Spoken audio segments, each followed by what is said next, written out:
सास बहू की ऐसी कहानी जिसे पढ़कर आपकी आंखें सजल हो उठेंगी। कुछ रिश्ते बहुत मीठे होते हैं, बातें कड़वी होती हैं। सास अंदर से बहू को आवाज़ लगाती है, बहू कहाँ मर गई। बहू अंदर से आवाज़ देती है, जिंदा हूँ माँ जी। तो फिर मेरी चाय क्यों अभी तक नहीं आई? कब से पूजा करके बैठी हूँ। ला रही हूँ माँ जी। बहू चाय के साथ भजिया भी ले आई। सास ने कहा, तेल का खिलाकर क्या मारोगी? बहू ने कहा, ठीक है माँ जी, ले जाती हूँ। सास ने कहा, रहने दे, अब बना दिया है तो खा लेती हूँ। सास ने भजिया उठाई और कहा, ओहो कितनी गंदी भजिया बनाई है तुमने। बहू कहती, माँ जी मुझे कपड़े धोने में जाती हूँ। बहू दरवाजे के पास छिपकर खड़ी हो गई और सास भजिया पर टूट पड़ी। पूरी भजिया खत्म कर दी। बहू मुस्कुराई और काम पर लग गई। दोपहर के खाने का वक्त हुआ। सास ने फिर आवाज़ लगाई, अरे कुछ खाने को मिलेगा कि नहीं मिलेगा, या आज भूखा ही मारोगी। बहू ने आवाज़ नहीं दी। सास फिर चिल्लाई, भूखे मारोगी क्या आज? बहू आई, सामने खिचड़ी रख दी। सास गुस्से से, ये क्या है? आपको डॉक्टर ने दिन में खिचड़ी खाने को कहा है माँ जी, खाना तो पड़ेगा ही। सास मुंह बनाते हुए, हाँ हाँ तू मेरी माँ बन जा। बहू फिर मुस्कुराई और चली गई।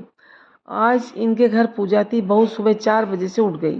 पहले स्नान किया, फिर फूल माला लाई, रसोई साफ की, पकवान और भोज बनाया। सुबह के 10 बज गए। अब सास भी उठ चुकी थी। बहू अब पंडित जी के साथ भगवान के वस्त्र तैयार कर रही थी। आज ऑफिस की छुट्टी थी और उनके पति भी घर पर थे। पूजा शुरू हुई। सास चिल्लाती, बहू ये नहीं है वो नहीं है। बहू दौड़ी दौड़ी आती और सब करती। जब दोपहर के 3 बज गए तो आरती की तैयारी चल रही थी। पंडित जी ने सबको आरती के लिए बुलाया और सबको हाथों में थाली दी। जैसे ही बहू ने थाली पकड़ी, थाली हाथों से गिर पड़ी। शायद भोज बनाते हुए बहू के हाथों में तेल लग गया था, जो कि वो पूछना भूल गई थी। सारे लोग तरह तरह की बातें करने लगे, कैसी बहू है, कुछ नहीं आता, पता नहीं कहाँ से बहू को उठा लाए, एक काम भी ठीक से नहीं कर सकती, और एक आरती की थाली भी नहीं संभाल पाई। उसके पति भी गुस्सा हो गए। सास चुप रही, कुछ नहीं कहा, बस यही बोल के छोड़ दिया, सीख रही है, अब सीख जाएगी धीरे धीरे। अब सबको खाना परोसे जाने लगा। बहू दौड़ दौड़ के खाना देती, फिर पानी लाती। करीब 70-80 लोग हो गए थे। इधर 2 नौकर और बहू अकेली, फिर भी वहाँ सारा काम बहुत ही अच्छी तरीके से करती। अब उसकी सास और कुछ अड़ोस पड़ोस के लोग खाने पर बैठे। बहू ने खाना परोसना शुरू किया, सबको खाना दे दिया। जैसे ही पहला निवाला सास ने खाया, तुमने ठीक से नमक नहीं डाला क्या? एक काम भी ठीक से नहीं करती हो। पता नहीं मेरे बाद ये घर ठीक से संभालेगी भी या नहीं। और आस पड़ोस की वालों को तो जानते ही हो ना साहब, बस वो बहाना ढूंढते हैं नुक्स निकालने का। फिर वो सब शुरू हो गए, ऐसा खाना, ऐसी बहू है, ये है वो है, वगैरह वगैरह। कुछ भी ठीक से आता नहीं है। दिन का खाना हो चुका था। अब बहू बर्तन साफ करके नौकरों के साथ लग गई। रात में जगराता का कार्यक्रम रखा गया था। बहू भी 1-2 गीत गाने के लिए स्टेज पर चढ़ी। सास जोर से चिल्लाई, मेरी नाक मत कटा देना, गाना नहीं आता तो मत गा, वापस आ जा। बहू मुस्कुराई और गाने लगी। सब ने उसके गाने की तारीफ की, पर सास जो है मुंह फुलाते हुए बोली, इससे अच्छा तो मैं गाती थी जवानी में, तुझे तो कुछ भी नहीं आता। बहू मुस्कुराई और चली गई। अब रात का खाना खिलाया जा रहा था। उसके पति के ऑफिस के दोस्त साइड में ही ड्रिंक करने लगे। उसका पति चिल्लाता, थोड़ा बर्फ लाओ, तो सास चिल्लाती, यहाँ दाल नहीं है। फिर चिल्लाता, कोल्ड ड्रिंक नहीं है, पापड़ ले आओ। इधर उधर आखिर में उसके पति की शराब गिर पड़ी। उसके एक दोस्त पर वो बोतल टूट गई। पति गुस्से में 2 झापड़ पत्नी को लगाते हुए कहता है, जाहिल कहीं की, देख कर नहीं कर सकती क्या?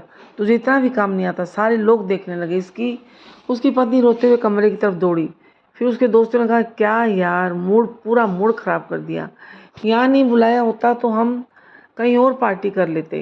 कैसी अनपढ़ गंवार बीवी ला रखे तूने, उसे तो मेहमानों की इज्जत और काम करना तक नहीं आता। तुमने तो हमारी बेइज्जती करवा दी। अब आस पड़ोस की औरतों को बहाना मिल गया था। वो कहने लगी, देखो क्या कर दिया, अब तुम्हारी बहू ने कोई काम की नहीं है। मैं तो कहती हूँ अपने बेटे की दूसरी शादी करा दो और छुटकारा पाओ इस गंवार से। सास उठी और अपने बेटे के पास जाकर उसे थप्पड़ मारा और कहा, अरे नालायक, तुमने मेरी बहू को मारा, तेरी हिम्मत कैसे हुई, तेरी टांग तोड़ दूंगी।